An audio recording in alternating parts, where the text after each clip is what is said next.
Hi everybody, and welcome to our first video, or a first commandment video anyway, in our TBC Online course, 10 Commandments for Guest-Friendly Churches by Tom Rainer of Lifeway Ministries. It comes from his article by the same name. We're going to go ahead and jump right into it, so get your thinking caps, pens, paper ready to go, and let's look at the first commandment for guest-friendly churches. As we look at this, it's important to know where Rainer's coming from, because he's coming from the standpoint of a guest entering a church. Let's read this together. I travel a lot and spend a lot of time in different churches. Sadly, many times I do not feel welcome as a guest when I visit churches. The Bible is replete with admonitions of hospitality and servanthood. I just wish our church members understood that the servant-like spirit should also be manifest when we gather to worship. Guests are often uncomfortable, if not intimidated, when they visit a church. We are to be gracious and sacrificial servants to them. In response to this need for more guest-friendly church members, I've devised the 10 greatest needs, at least from my perspective. I will call them commandments and throw in a little King James English for effect. So this is the idea behind guest-friendly churches and behind his 10 commandments for them. And so you understand that he's not just speaking from a theory, maybe. He's speaking from experience. And as we go through these courses, I guarantee you will find yourself experiencing some of these negative experiences in churches. First commandment is, thou shalt pray for people in the service whom you don't recognize. They're likely guests who feel uncomfortable and uncertain. So your challenge is going to be centered around this week. It's going to be actually taking time to pray for those individuals that you don't know. Now, we get mixed emotions. We get mixed responses, rather, not mixed emotions, but mixed responses when we discuss this sometimes, because there are some who they take it upon themselves to pray for individuals that they don't know all the time.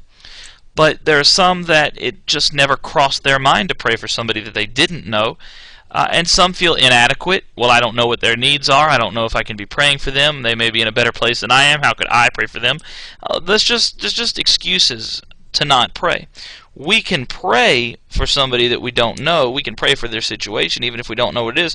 Or we could just pray that God will bless them. We could pray that God will meet their needs where they're at. We can pray multiple things without knowing the specifics, because God does know the specifics, and He's the one we're asking to handle it. So we don't have to know exactly what's going on in a person's life, nor do we have to know a person at all to pray for them.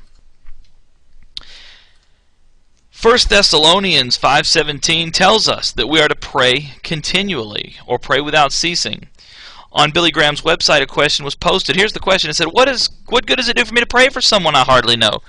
Our church, which is fairly large, has an active prayer chain, but I don't even know the people they're asking me to pray for. And that's exactly what we're talking about. Now here's the response that Graham's website gave to Miss Sue, I don't know if her name was Sue, Miss SB. The response in part: admittedly, it's easier to pray for someone we know rather than someone we don't know. But has it ever occurred to you that those you know the least may need your prayers the most? They may in fact have very few friends or others who will pray for them. If you were in their situation, you'd be very grateful for a person who would pray for you. So there's the kind of answer to some of our struggles that we might have in not praying for people we don't know and feeling almost inadequate. Because again, our prayers are one of the most important and most powerful, obedient modes of worship, if you want, forms of worship that we can partake in.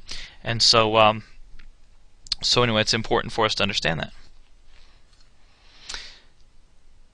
Again, Commandment 1, just as a refresher, thou shalt pray for people in the services whom you don't recognize. They're likely guests who feel uncomfortable and uncertain. So we're not to let the fact that we don't know someone keep us from praying for them.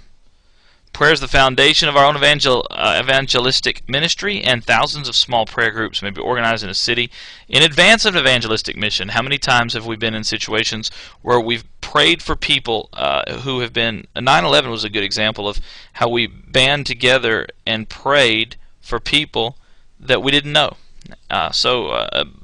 Boston bombing is another example. We pray for people we don't know.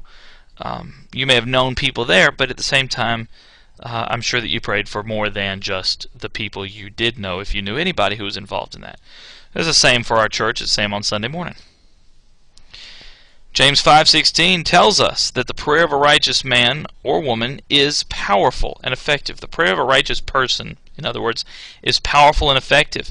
That promise out of James 5, so we should take it for what it's worth. And it's worth 100% of the, I don't know 100% of what, I don't know, but it's worth taking the time to pray because His Word does not return void, and this, of course, is His instruction in His Word. So now our instructions are to take place in the, or take part in the review questions that are posted on Facebook. Now these are not necessarily posted on Facebook, they're given to you right now, but I ask that you take time to discuss this. Don't get so caught up in responding to people that you don't answer these questions for yourself. At the same time, do respond to people and let the whole thing evolve into a discussion that all of us can partake in and grow from. So free to open up. Here are your questions. So I may have gotten cut off there, but so feel free to open up and do so by looking at these questions. First one is, what are some struggles you have with praying for people you don't know? You're going to have to be honest and search yourself. And your answer may be, well, I don't have any struggles, and that's fine. But if you do, why do you have struggles? And then, in order to put this in application, have you prayed for people, and will you do this on Sunday, people you didn't know? So not only have you done it, but if not, will you commit to coming out of your comfort zone a little bit and praying for somebody on Sunday? Good opportunity coming up Sunday morning to see somebody you don't know and just ask God to bless them and meet them with the needs that they have. Again, I appreciate you taking your time to watch your video here, TBC Online, 10 Commandments for Guest-Friendly Churches. That's going to do it for this video. I will see you on Facebook.